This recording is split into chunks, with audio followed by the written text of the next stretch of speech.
এবং স্বাস্থ্যবিধি মেনে চলছ। আমি মোহাম্মদ ইয়াকুব আলী খান, মধুপুর রানী ভবনী সরকারি মডেল উচ্চ বিদ্যালয়ের সহকারী শিক্ষক, ভূগোল ও পরিবেশ। আমি আজ নবম শ্রেণীর বিষয় ভূগোল ও পরিবেশ অধ্যায় 2 মহাবিশ্ব ও আমাদের পৃথিবী এর অক্ষরেখা, দ্রাঘিমা রেখা ও গুরুত্বপূর্ণ রেখাসমূহ নিয়ে আলোচনা করব। অক্ষরেখা, দ্রাঘিমা রেখা, নিরক্ষরেখা, মূল মধ্যরেখা, মেরুরেখা, কর্কট ক্রান্তি রেখা, মকর ক্রান্তি রেখা ইত্যাদি রেখাগুলো কাল্পনিক। পৃথিবীতে বাস্তবে ভূমিতে কোনো এরূপ রেখা নেই। তাহলে আমরা এই রেখাগুলো ব্যবহার করি কেন বা এর প্রয়োজনীয়তা কি?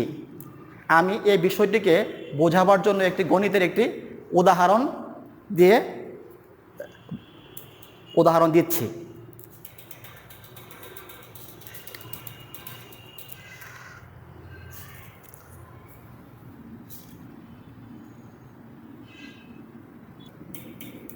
শর্ত মতে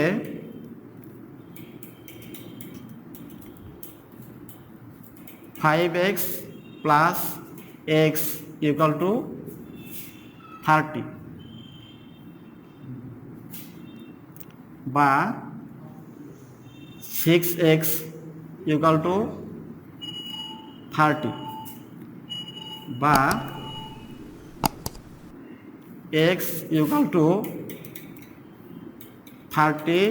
30/6 কাটলে 5। সুতরাং x = 5।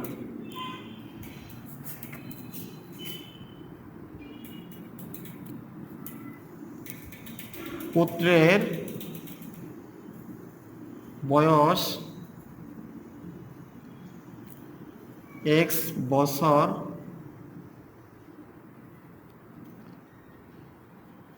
= 5 বছর।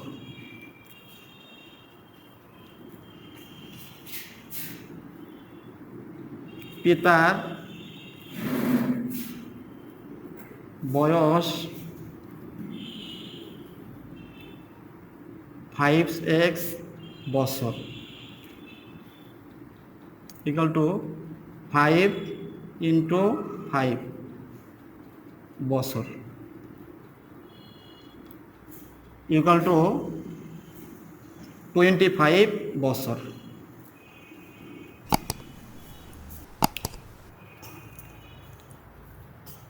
পিতা ও পুত্রের বয়সের সমষ্টি 30 বছর। পিতার বয়স পুত্রের বয়সের 5 গুণ। আমরা তাহলে কার বয়স কত? পিতা ও পুত্রের বয়স বের করার জন্য আমরা এখানে কাল্পনিক বা অজ্ঞাত রাশি আমরা এখানে ধরে নিয়েছি। মনে করি পুত্রের বয়স x বছর, তাহলে সুতরাং পিতার বয়স হবে এর 5 গুণ, তাহলে 5x বছর। এখানে বলা হয়েছে পিতার পুত্রের বয়স সমষ্টি হল 30 বছর। তার মানে পিতার বয়স আর পুত্রের বয়স একত্রে করলে বা যোগ করলে হবে 30 বছর। এজন্য আমি লিখছি যে শর্ত মতে 5x + x = 30। পরে যোগ করলাম 5x + x যোগ করলে 6x = 30।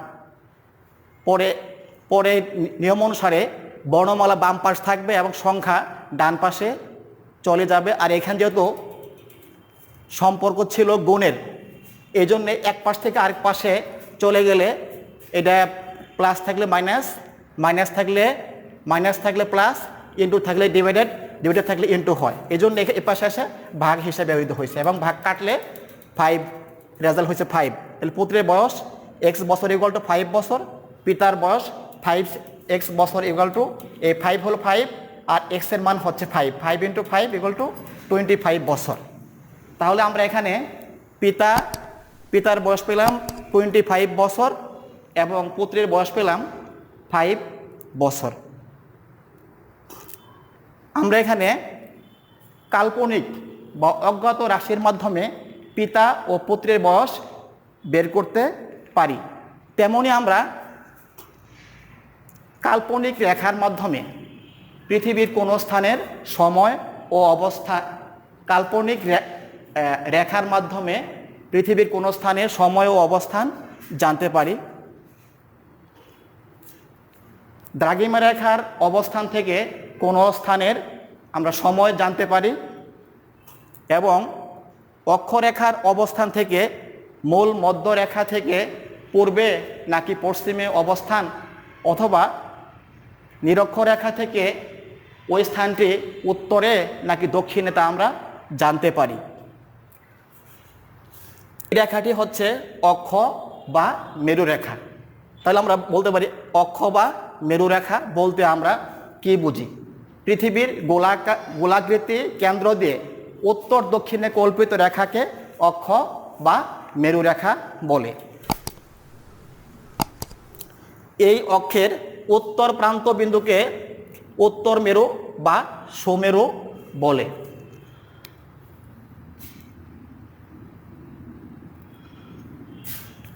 এই অক্ষের দক্ষিণ প্রান্ত বিন্দুকে দক্ষিণ মেরু বা কুমেরু বলে।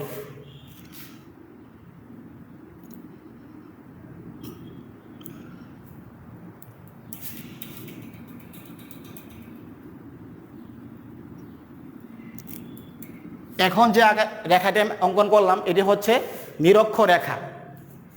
নিরক্ষরেখা বলতে আমরা কি বুঝি? উত্তর মেরু এবং দক্ষিণ মেরু হতে সমান দূরত্বে পৃথিবীকে বেষ্টনকারী যে রেখাটি অঙ্কন আছে সেটি হচ্ছে নিরক্ষরেখা বা বিষুবরেখা। নিরক্ষরেখা বা বিষুবরেখার মান হচ্ছে 0 ডিগ্রি। এই নিরক্ষরেখা দ্বারা পৃথিবীকে 2 ভাগে ভাগ করা হয়েছে। নিরক্ষরেখা থেকে উত্তর মেরু পর্যন্ত অংশের নাম হচ্ছে উত্তর গোলার্ধ। নিরক্ষরেখা থেকে দক্ষিণ মেরু পর্যন্ত অংশের নাম হচ্ছে দক্ষিণ গোলার্ধ।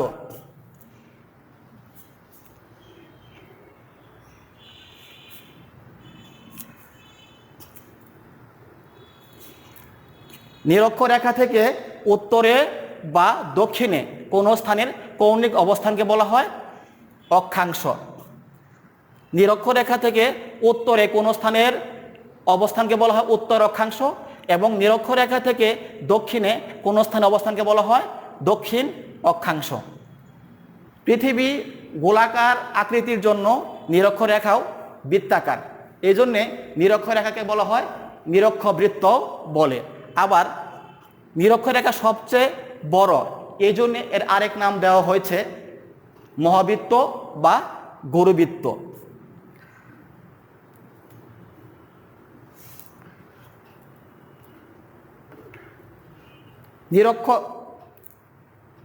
নিরক্ষরেখার উত্তর দিকে অবস্থিত কোন একটি স্যার বলুন। প্রতি ডিগ্রি অক্ষাংশকে আবার মিনিট ও সেকেন্ডে ভাগ করা যায়। এটা হচ্ছে মিনিট চিহ্ন,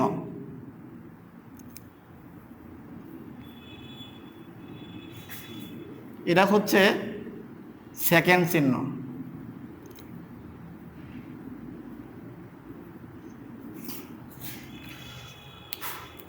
সময়ের মিনিট ও সেকেন্ড এবং দূরত্বের মিনিট ও সেকেন্ড একেবারে দুটি আলাদা আলাদা বিষয়।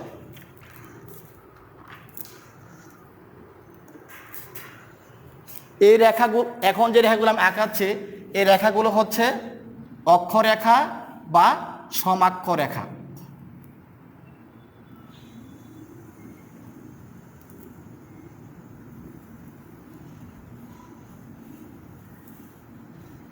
এই রেখাগুলো হচ্ছে এখন জায়গায় এলাম সেগুলো অক্ষরেখা বা সমাক্ষ রেখা। রেখা বা সমাক্ষ রেখা বলতে আমরা কি বুঝি? নিরক্ষরেখার সমান্তরালে যে রেখাগুলো আছে সেগুলোকে বলা হয় অক্ষরেখা বা সমাক্ষ রেখা। এই অক্ষরেখা বা সমাক্ষ রেখাগুলোর বিশেষ নাম রয়েছে। যেমন এই রেখাটি হচ্ছে কর্কট ক্রান্তি রেখা। কর্কট ক্রান্তি রেখা বলতে আমরা কি বুঝি? উত্তর গোলার্ধে 23.5 ডিগ্রি অক্ষরেখাকে বলা হয় কর্কট ক্রান্তি রেখা। আমরা জানি বাংলাদেশের উপর দিয়ে কর্কট ক্রান্তি রেখা অতিক্রম করেছে, অর্থাৎ বাংলাদেশ উত্তর গোলার্ধে অবস্থিত।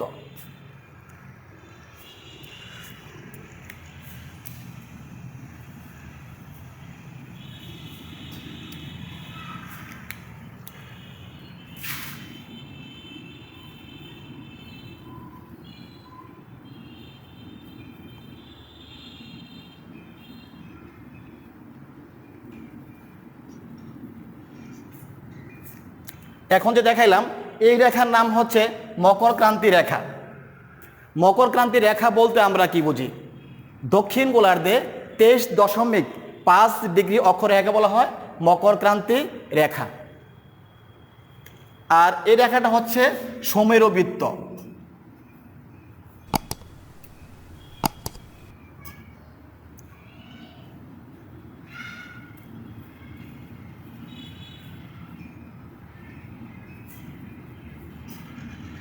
সমমেরুবৃত্ত বলতে আমরা কি বুঝি? উত্তর গোলার্ধে 66.5 ডিগ্রি উত্তর অক্ষরেখা বলা হয় সমমেরুবৃত্ত। আর এই রেখাটা হচ্ছে কুমেরুবৃত্ত।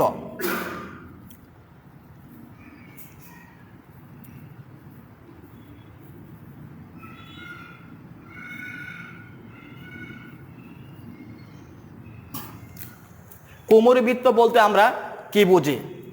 দক্ষিণ গোলার্ধে 66.5 ডিগ্রি অক্ষরেখাকে বলা হয় কুমেরুবৃত্ত। আমি এখন যে রেখাগুলো অঙ্কন করতেছি এগুলো হচ্ছে দ্রাঘিমা রেখা বা মধ্যরেখা। দ্রাঘিমা রেখা বা মধ্যরেখা বলতে কি বুঝি? নিরক্ষরেখাকে ডিগ্রি, মিনিট ও সেকেন্ডে ভাগ করে প্রত্যেক ভাগ বিন্দুর উপর দিয়ে উত্তর মেরু থেকে দক্ষিণ মেরু পর্যন্ত যে রেখাগুলো কল্পনা করা হয় তাকে বলা হয় দ্রাঘিমা রেখা। দ্রাঘিমা রেখা পৃথিবীর পরিধির অর্ধেকের সমান, অর্থাৎ এক একটি অর্ধবৃত্ত।